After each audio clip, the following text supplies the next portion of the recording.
Assalamualaikum guys, how are you all? Hope you all are doing well. I'm also fine. I am Dr. Malaika and today you are here at my YouTube channel. So caption से आपको पता चल गया होगा कि video किस बारे में है. Today we will discuss about circadian rhythm. कि सर्केडियन रिदम क्या होता है, देन हम देखेंगे कौन से फैक्टर्स इसे इफेक्ट करते हैं और सर्केडियन रिदम के डिस्टर्बेंस के क्या रीजंस हैं. और you will shock to know कि 70 to 80% जो हमारी डिजीजेस हैं वो जस्ट सर्केडियन रिदम के डिस्टर्बेंस की वजह से अगर करती हैं और 80 to 90% पॉपुलेशन में सर्केडियन रिदम डिस्टर्ब होता है और मोस्ट कॉमनली टीनेजर्स और अडल्ट्स उसमें आ जाते हैं. सो चलते हैं अब हमारी वीडियो की तरफ. Firstly let's talk about what is circadian rhythm. So circadian rhythm is sleep and wake pattern over the 24 hours. मतलब 24 घंटे में हमारे सोने और जागने का जो पैटर्न है वो सर्केडियन रिदम है. सर्केडियन रिदम से ही हमें पता चलता है कि what is the appropriate time, मतलब किस वक्त हमें सोना चाहिए, किस वक्त हमें जागना चाहिए, किस वक्त हमें अपने मील्स लेने चाहिए, किस वक्त बेवरेजेस लेने चाहिए, हमें किस वक्त फिजिकल एक्टिविटी करनी चाहिए. और different types of physical activity होती है तो कौन सी फिजिकल एक्टिविटी हमें किस टाइम पे करनी चाहिए, ये सब चीजें हमें सर्केडियन रिदम से पता चलती हैं. हमारी बॉडी के 4 इंपॉर्टेंट रिदम्स होते हैं जिनमें से एक सर्केडियन रिदम्स है. And circadian rhythm is not only present in humans बल्कि जितने भी लिविंग ऑर्गेनिजम्स है ऑलमोस्ट सभी में सर्केडियन रिदम पाया जाता है. अब हम देखेंगे कि कौन से फैक्टर्स हैं जो कि इफेक्ट करती हैं सर्केडियन रिदम को. तो जितने भी इन्वायरमेंटल फैक्टर्स हैं इंक्लूडिंग टेम्परेचर, लाइट, ये सब इन्फ्लुएंस करता है सर्केडियन रिदम को. तो हमारी बॉडी में सेल्स होते हैं जो कि सेंस करते हैं कोई भी इन्वायरमेंटल चेंजेस को, चाहे वो टेम्परेचर का चेंज ही क्यों ना हो. सेल्स मैसेज कन्वे करते हैं to our mind, to our brain. तो brain in response to that message hormone secrete करता है. और बेसिकली जो सर्केडियन रिदम में हार्मोन्स रोल प्ले करते हैं उसमें लेप्टिन है, इंसुलिन है, वेसोप्रेसिन है और एसिटाइलकोलिन है. बट इसके अलावा भी 2 मेन हार्मोन्स होते हैं जो कि रोल प्ले करते हैं. एक मेलाटोनिन है और दूसरा कोर्टिसोल है. मेलाटोनिन रिस्पॉन्सिबल होता है हमारी स्लीपी स्टेट के लिए और जब हम जागते हैं तो मेलाटोनिन की सिक्रीशन स्टॉप हो जाती है और कोर्टिसोल की सिक्रीशन इंक्रीज हो जाती है. That's why it is responsible for a wakefulness. इसके अलावा जो एज है वो भी इफेक्ट करती है सर्केडियन रिदम को. बच्चों में सर्केडियन रिदम एक्टिव नहीं होता इसलिए उनका इतना इरेटिक स्लीप साइकिल होता है, या तो वो बहुत ज्यादा सो रहे होते हैं या बहुत ज्यादा जाग रहे होते हैं.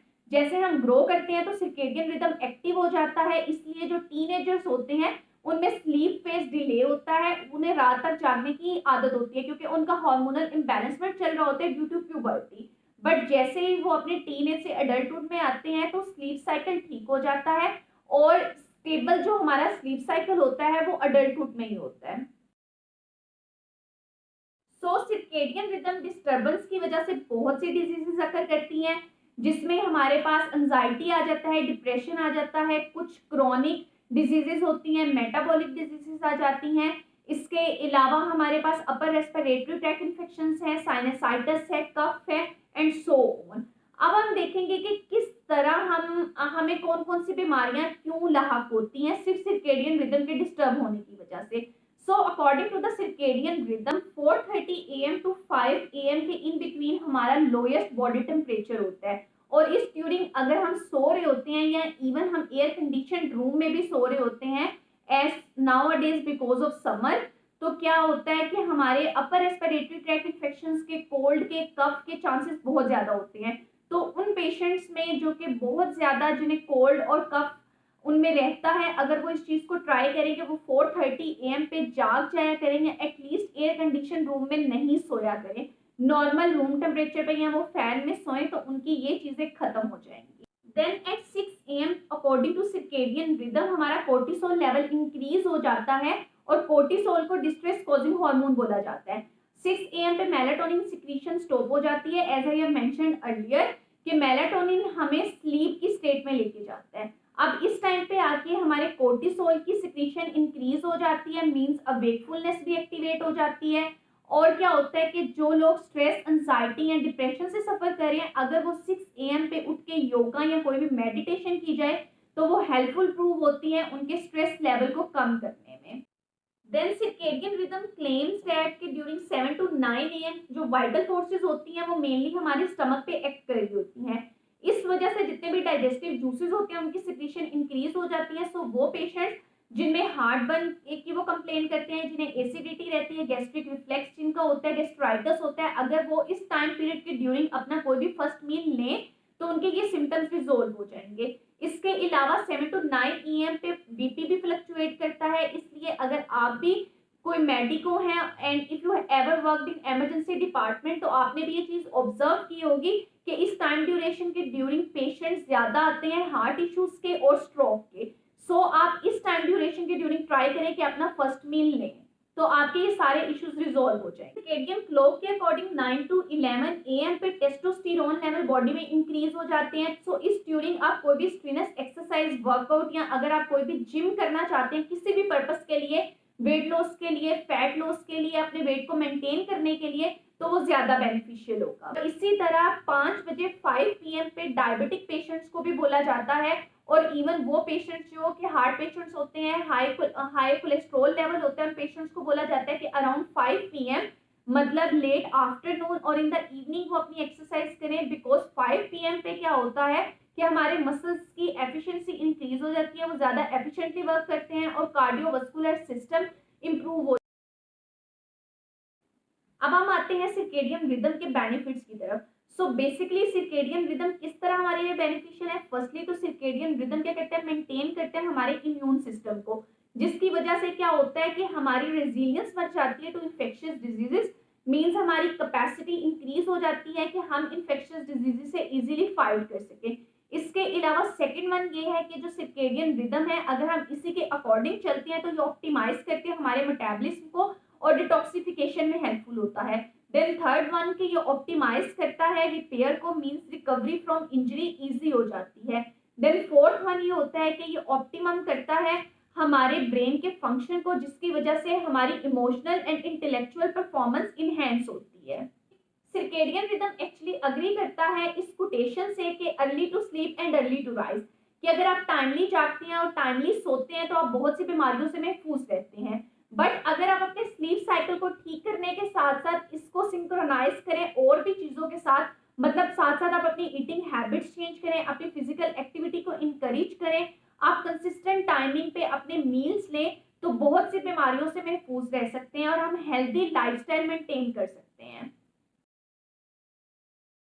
सर्केडियन रिदम को कैसे करेक्ट कर सकते हैं ताकि हम बहुत सी क्रॉनिक कॉम्प्लिकेशंस को प्रिवेंट कर सकें, और इसके अलावा अगर हम किसी भी एक्यूट और क्रॉनिक कॉम्प्लिकेशन से गुजर रहे हैं तो उसको हम मेंटेन कर सकें।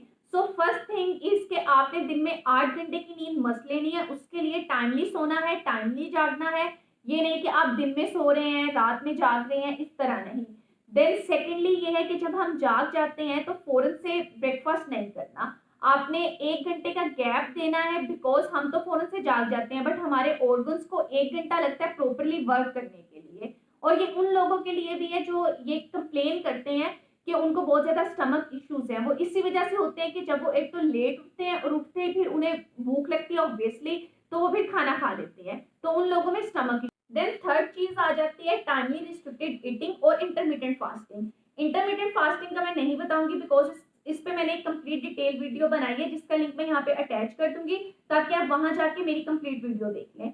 देन टाइमली रिस्ट्रिक्टेड ईटिंग में यह है कि आप प्रॉपर टाइम गैप डालें बिटवीन ईच मील, इसके लिए 4 घंटे का time gap ideal time period है, और आप ट्राई करें कि आप अपने मील्स एक कंसिस्टेंट टाइम पीरियड पे लें, कोई स्केड्यूल सेट कर लें। अगर आप उसी के अकॉर्डिंग खाना खाते हैं और कोई भी आप बेवरेजेस लेते हैं तो फिर आपको कोई भी स्टमक इश्यूज नहीं होते, एसिडिटी, गैस्ट्रिक रिफ्लेक्स या ब्लॉटिंग जैसे कोई सिम्टम्स नहीं आते।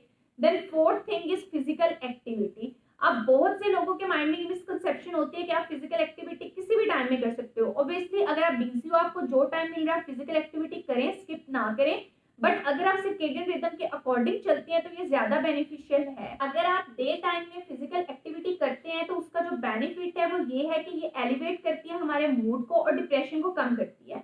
सो वो पेशेंट्स जो कंप्लेन करते हैं कि वो स्ट्रेस, एंजाइटी एंड डिप्रेशन किसी भी चीज से सफर कर रहे हैं तो वो डे टाइम में एक्सरसाइज को प्रेफर करें। इसकी दूसरी तरफ अगर हम देखें जो डायबिटिक पेशेंट्स होते हैं या जो हार्ट इश्यूज जिनमें होता है उनको हम लेट आफ्टरनून या इवनिंग में एक्सरसाइज प्रेफर की जाती है सर्केडियन रिदम के अकॉर्डिंग, जो मैंने पहले बताया था अराउंड 5 o'clock, बिकॉज इसमें हमारे मसल्स की एफिशिएंसी इंक्रीज हो जाती है, हमारे मसल्स ज्यादा एफिशिएंटली वर्क करते हैं, तो तो क्या होता है कि इंजरी की चांसेस कम हो जाती हैं, चाहे फिर वो मसल्स की इंजरी हो, बोन्स की और लिगामेंट्स की इंजरी हो। तो फिर हम इस टाइम पीरियड को इसीलिए आइडियल समझा जाता है। देन फिफ्थ वे आ जाता है जिसके थ्रू हम करेक्ट कर सकते हैं सर्केडियन रिदम को। वो ये है कि सोने से 2 से 3 घंटे पहले कोई भी आपने टेक्नोलॉजी यूज नहीं करनी, शट डाउन कर देना है डिवाइसेस को, जिसमें बेसिकली हमारा मोबाइल फोन आ जाता है। बिकॉज अगर आप मोबाइल फोन यूज करेंगे तो ये आपकी स्लीप को इंड्यूस नहीं होने देगा। देन सिक्स चीज ये है कि आपने ब्राइट लाइट्स उस टाइम यूज नहीं करनी, ट्राई करें कि आप लाइट्स को डिम कर दें, या रूम की भी लाइट्स है क्योंकि ये आपकी स्लीप को इंड्यूस करेगा और इससे आपको बेटर नींद आएगी। देन जो सेवन चीज है ये उन पेशेंट के लिए है जो कंप्लेन करते हैं कि उन्हें रात को नींद नहीं आती, जैसे कि एजेड लोगों में होता है, तो वो ट्राई करें कि वो डे में नैप ना लें। बिकॉज वो डे में नैप ले रहे होते हैं क्योंकि एल्डर एज में वैसे इस तरह से होता है कि आपका जो स्लीप साइकिल है वो स्मॉल हो जाता है। तो अगर आप डे टाइम में भी नैप ले रहे हैं तो फिर आपको रात को बिल्कुल भी नींद नहीं आती। देन एट्थ वे है सर्केडियन रिदम को करेक्ट करने का। ये वो पेशेंट्स हैं जो कि स्मोकर्स होते हैं और उसके अलावा जो कैफीन बहुत ज्यादा इनटेक कर रहे होते हैं, या वो इवन कॉफी भी ले रहे होते हैं, क्योंकि कॉफी में भी हाई कंसंट्रेशन होती है कैफीन की। तो ट्राई करें कि आप अवॉइड करेंगे कैफीन और स्मोकिंग, स्पेशली नाइट टाइम में, ताकि आप टाइमली सो सकें और आपको बेटर नींद आए। That was all about circadian rhythm. So if you have any question, you can leave a comment below and you can even ask me on Instagram, जिसका मैं हैंडल यहाँ पे अटैच कर दूंगी। Thank you for watching and subscribe my channel and also hit the bell icon so that आपको next videos timely मिलती रहे। And if you like the video, please hit the thumb button. Thank you.